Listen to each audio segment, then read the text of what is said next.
Pak Hasimnya lagi sibuk WA. Gimana caranya nih jawabnya WA ke Pak Jokowi ya? Gitu bro. Nah terus kalau enggak dia lagi WA sama yang namanya Hasna, yang tahu seluk-beluknya KPU pada waktu itu yang dipenjarakan anaknya SBY, ya kan, tahu kan Hasna yang masuk lah gitu bro ya. Pak Hasim pura-pura nggak dengar apa tulisan orang ya. Yang penting gimana jawabnya nih, lagi balas WA ya, lagi balas WA tuh sama Pak Jokowi, gimana caranya jawabnya gitu bro ya. Salam waras tuh ya. Oh iya nih ada siapa nih yang ada iparnya si yang namanya Ibu Irina Mas. Selamat malam. Ada banyak sih yang saya simak di situ. Ternyata banyak yang sakit ya. Kenapa ya? Saya bahas masalah Hasim ya. Hasim dipanggil sama namanya Pak Hakim, diem aja ya, lagi di WA ya. Jangan-jangan dia lah begitulah. Kenapa bro? Ada yang lebih lucu lagi, negara ini digenggam sama Hasim ya, ketua KPU ya kan. Kenapa? Ya lelucon lah bro, pemilu hanya simbol aja, ini berbondong-bondong lah, teriak-teriak kampanye ya kan, siang malam orang disuruh jagain TPS, lo orang udah disetting sama Hasim, gimana? 500 miliar bro, bocor juga, cangkem. Ya, bilang ya sama Pak Mendagri ya, 500 miliar atau lebih buat Hasim Asyari, sebelumnya store. Salam waras bro. Ada kipas-kipas dulu guys. Ya enggak bocor kan, nah jebol dikit nggak apa-apa lah ya. Nah kenapa akhirnya negara kita dimainin sama Hasim Asyari? Hasil quick on ya 58%, realcon 58%, hasil yang namanya rekapitulasi 58% ya kan. Tetap pokoknya 58. Ada apa dengan 58 ya kan, harus dipertanyakan 58 itu apa, angka apa. Kalau saya menebak 58 tahun kembalinya yang namanya seorang bapaknya Prabowo yang pernah meninggalkan negara Republik Indonesia ini. Ketika orang itu melarikan uang, diminta Bung Karno itu audit ulang keuangan negara Republik Indonesia ini. Lalu dijemput oleh Adam Malik. Diperintahkan siapa? Diperintahkan Soeharto. Itulah yang namanya seorang bapaknya Prabowo. Itu kalau saya angka 58 itu sih. Kalau saya yang menebaknya, entahlah kalau kalian ya.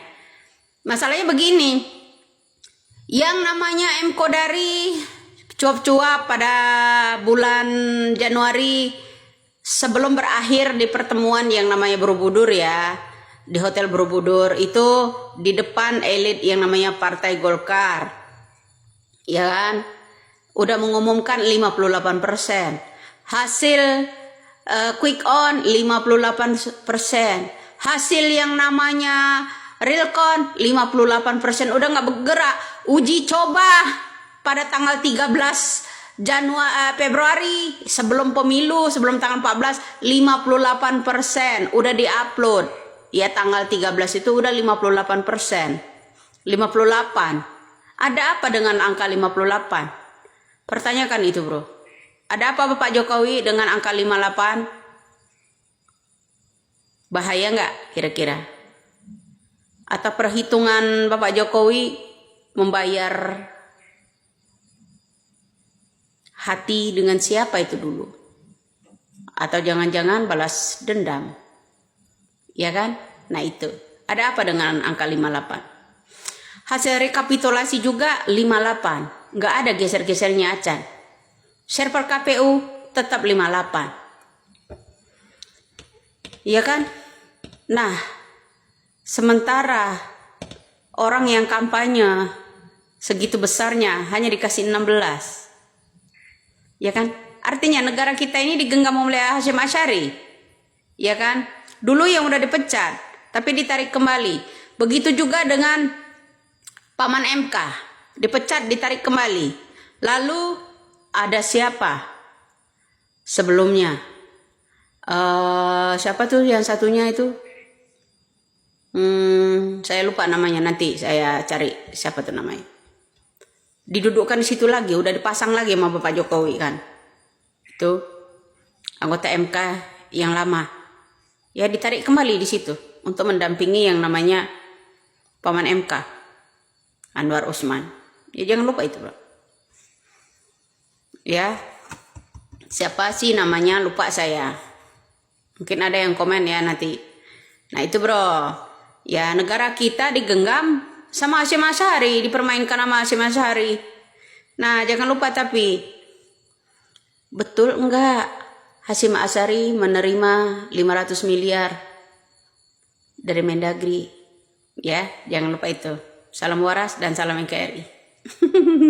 Lucu ya. Rupanya PDI Perjuangan menyesal karena dulu pernah mencalonkan Gibran menjadi wali kota Solo, dan mereka memberikan pernyataan bahwa itu adalah suatu sikap yang khilaf atau kelalaian, ya. Teman-teman, kita bisa lihat di sini ada Hasto yang merupakan Sekretaris Jenderal PDI Perjuangan, ya, bersama dengan Gibran Rakabuming Raka.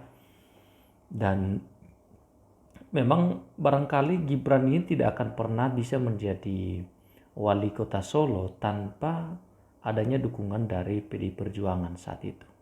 Apalagi PDI Perjuangan memang kuat di Surakarta, ya. Sekretaris Jenderal Sekjen PDI Perjuangan Hasto Kristianto mengaku khilaf pernah mencalonkan putra bungsu Presiden Joko Widodo, Gibran Rakabuming Raka, sebagai wali kota Solo.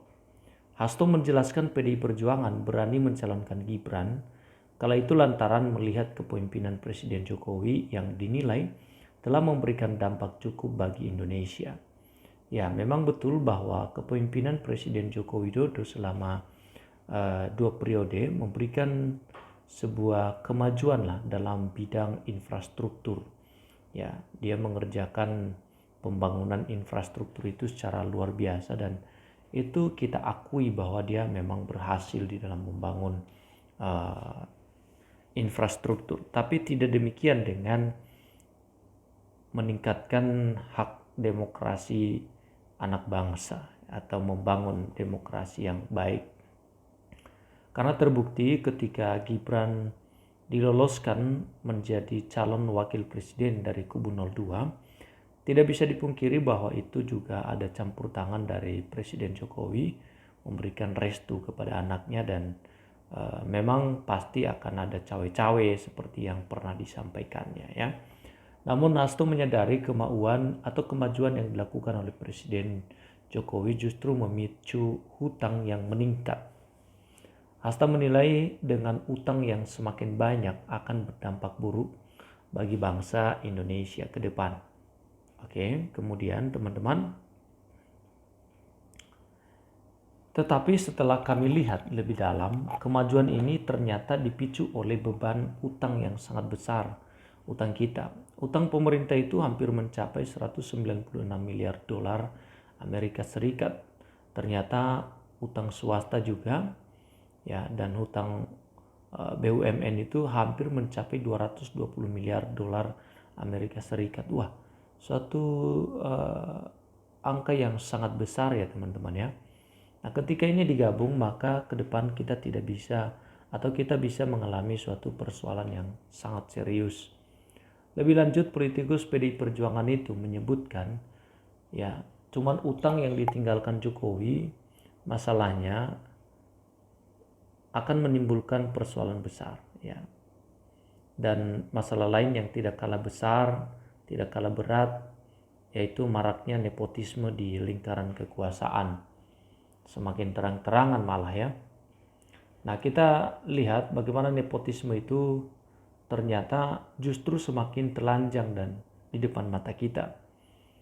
Contoh ya, ada sekretaris Pak Jokowi namanya David dicalonkan sebagai calon bupati Boyolali. Itu kan akan merebut basis PDI Perjuangan yang selama ini membesarkan dirinya. Sekjen PDI Perjuangan ungkap alasan Jokowi lakukan penyalahgunaan kekuasaan dan kecurangan. Hasto pun lantas mengungkapkan alasan Presiden Jokowi melakukan penyalahgunaan kekuasaan atau abuse of power, bahkan kecurangan dari hulu ke hilir, ya, karena sadar terhadap kekuatan PDI Perjuangan. Kenapa Pak Jokowi pada akhirnya memutuskan langkah untuk melakukan kecurangan masif melalui abuse of power Presiden dari hulu ke hilir? Karena kita melihat beliau kan tahu persis kondisi PDI Perjuangan, ungkap Hasto. Hasto juga menambahkan bahwa saat pencalonan Jokowi pun semua kader PDI Perjuangan ikut bergotong royong mengumpulkan dana. Kita ketika mencalonkan Pak Jokowi berapa banyak anak ranting-ranting yang semuanya ikut bergotong royong, yang saya sebut Mas Parnanda saja ketika Pak Jokowi menjadi calon gubernur bergotong royong 6,2 miliar. Wow. PDI Perjuangan sebut perilaku politik Jokowi ancaman bagi demokrasi.